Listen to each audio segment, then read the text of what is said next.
everybody, and welcome back. And what are we going to do in this video? Well, currently I had a problem. The problem was we needed to generate a little content for fight scenes firing objects, firing flammable little balls for a game. And so I thought, rather than just use tools that were pre-rolled, could we possibly make our own one in the grid? Once again, I'm back in the grid, or should I say we're back in the grid. So I was inspired by things like UVI's Whoosh or Weaponizer from Krotos Audio, and there's a few, Tonsturm do another great one. But I wanted to break down what was going on and see if we could build one in the grid, as I've just said. Am I repeating myself? I think I am. So here's the basic layout. We need a sample oscillator, which we can pick up in the grid, and this allows us to do many things, and we can tear that apart and probably do a whole video on it. But the cool things that we can do is we have 3 playback styles. We can pitch anything in this, and we can change the speed so we can read through the sample slower. Another cool one is we can change its root note so it isn't playing back at the same pitch as another sample bank. And we can either switch on or off or control how much keyboard tracking is affecting playback. I think I've got my gate quite aggressive, but it's kind of windy and noisy outside, so please forgive me. So samples and samplers used as oscillators are very powerful things. So we're going to make some noise. We're then going to filter off some noise. And the one I've been using recently for a couple of reasons, but the main one is the multiple types of filter that it offers. So it's the Salon and Key DSP model, and you can go up from a 1 pole per octave to 8, 48 dB per octave, so very aggressive slopes, and it has high, band, and low pass. At the minute, it's set to low pass 1 pole. A little bit of resonance, and you can have 2 different styles, asymmetric or symmetric. Then we're going to shape that envelope over here with just an AD. We don't really need sustain or release, but you can change those with a click, no problem. And I'm using the relative model, which is newer to Bitwig's The Grid, kind of in the last couple of editions. And that gives us the ability to kind of shape and round the decay and attack shapes. So it's not just linear straight lines going up and down. We then take the audio out, and we're going into what we've called the oscillator mixer. Okay, so we've got a bunch of oscillators, and they're all built exactly the same way. At the same time, what I'm doing is taking the shape of this ADSR, so the kind of the modulator shape, the envelope shape, putting it through a gain stage, and then adding that as a mod out, which you would get in the I/O section over here. So any signal can be kind of converted into a modulator output, and then you can map that anywhere else. So you'll see if I hover over here that this is going green and positive, as in going up the filter shape. And we'll solo that, and I think I've soloed that, yeah. And so if I whack a MIDI note, you will see that the filter is kind of opening and closing on the shape that we're drawing here. And what we've got in here is just small campfire wood crackles. Yeah. We then go into the oscillator mixer, and everybody comes out. All of the green cables are the sum of any of the oscillators going in. And then we're going to have the dry mix going straight to top, which is what we've got soloed here. We can then take it so there's no gain modulation. We can pan stuff if we want to.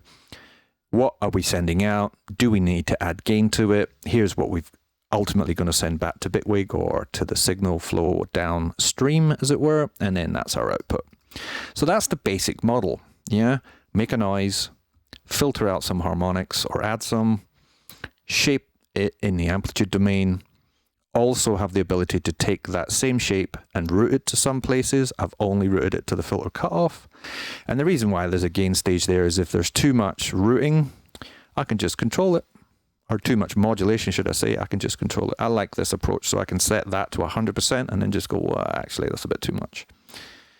And then we've just taken the same model and just built multiples of them. This one's starting at a different place, slightly different position on the cutoff, slightly different envelope shape. There's its signal out, and again a modulator routed to filter cutoff. So you can just see this pattern developing and developing and developing. So they're all the same, right? But they've loaded different things. So this one, they're both campfire wood crackle. These two are both deep low rumbles. So if I switch that off and I solo, where are we? You should hear.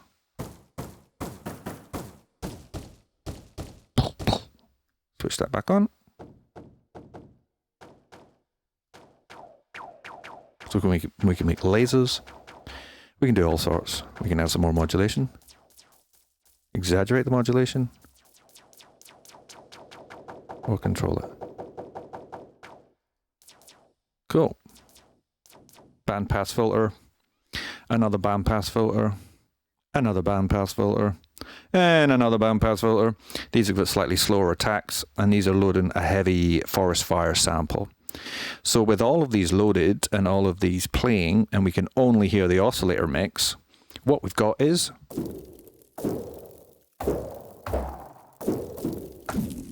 which is really nice for being able to send it random MIDI notes and just mash a keyboard. You can also play chords, clicked in the background. And with the info open, I can play 3-note chords. So I can layer these voices like this. Cool. So that's the standard noise making part of it.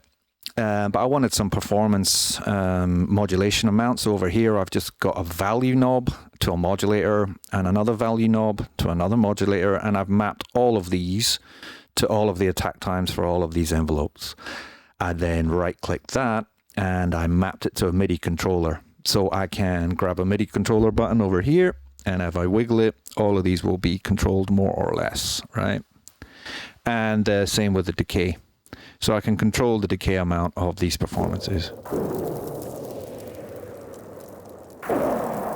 And all of a sudden we have a completely different sound compared to, and same with the attack, right? Roll it back.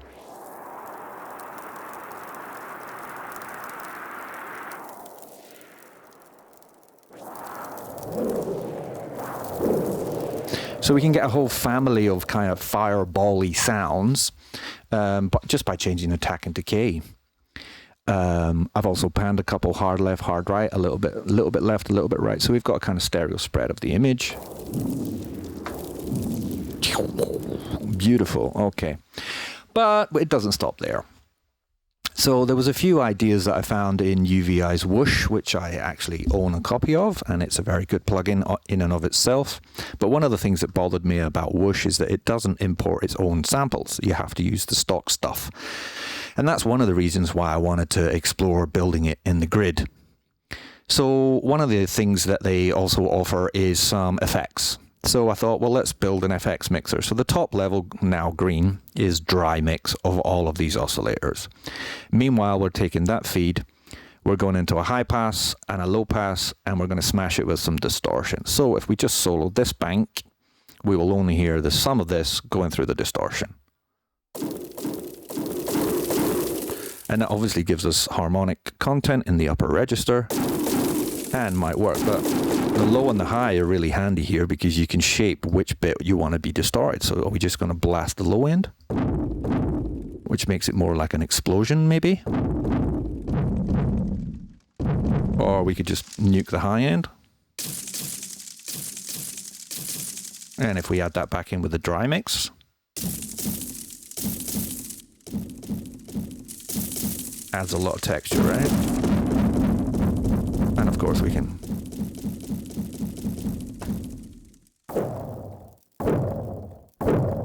cool. It doesn't stop there though. So I thought, well, we want some movement. If you're trying to do a sound design for a moving object or a kind of blast, a laser blast, a fireball, whatever, movement's important, right? And movement from the characters that throws it past you in the screen, movement of the flames themselves as they wobble around, or however the graphics are set up. And so one of the things I wanted to add was a flanger. So here we have, you know, this idea of, so there's quite a lot of depths. We can of course control the speed and get really obvious flanging, or just roll it back so that every performance will be slightly different. I've also turned on the kind of stereo wise, which widens the image. And if we mix that back in with our dry,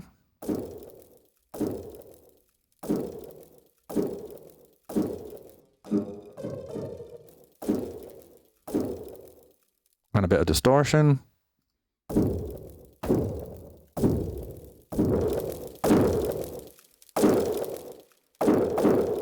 Okay, cool. And then we're taking the same idea and we're adding a chorus, which sounds like this.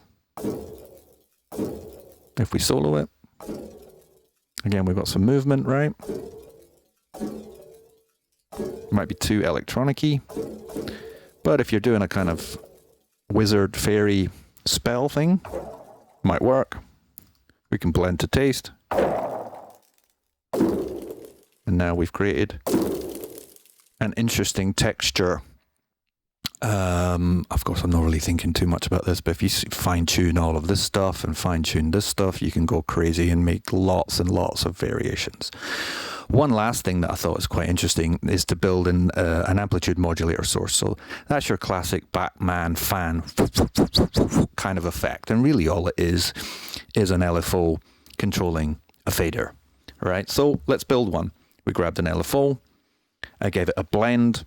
This blend is going to take pure LFO at the top, as we can see at the minute, right? If I change the color of that, maybe, and make it green, and then I'll take the blended amount, stick it in the bottom. If we're only seeing the top hole, we can see it's just drawing a beautiful sine wave at this frequency. Meanwhile, we can take the same LFO into an AD, so now we're shaping it over time, which is the blue line. It's going to fade up, fade down. Okay, so this gives us a couple of options. It gives us the ability to just use the LFO dry all on its own down here on this hole. Maybe I should change the color of that and you will see it. Or we could add in a little bit of the envelope shaped LFO. Okay, and obviously 100% of just envelope shaped LFO. And then we have our destination target. Destination target is this over here. So that's going to be turning this up and down, up and down, up and down, or, you know, up to 0 dB and basically minus infinity. And again, we've got a blend knob up here. So 100% dry, no gain. As we turn this up, we'll start to get more modulation. And we can go all the way over here. And we have... And if we just want it on, but I like the kind of blend. We can mix that back in with the dry. Beautiful. And if we want a kind of delay shaped one, bring that back in so it starts quickly. We can, you know, mix to taste. You want more choppiness? Go to the right. Of course, we could change the LFO shape. Get clicks, because it's a square wave. More aggressive tries. More mechanical.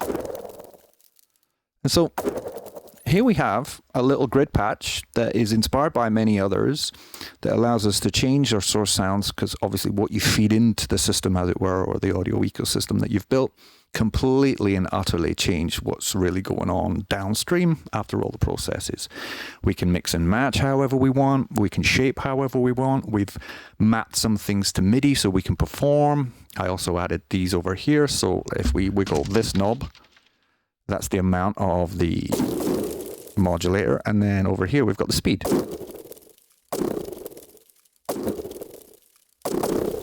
And we've made a little gunshot thingy, footstep thingy, fireball creator, something like that.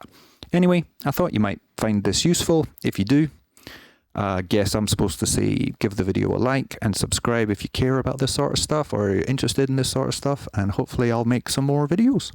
Anyway, there you go. Have fun. Happy patching.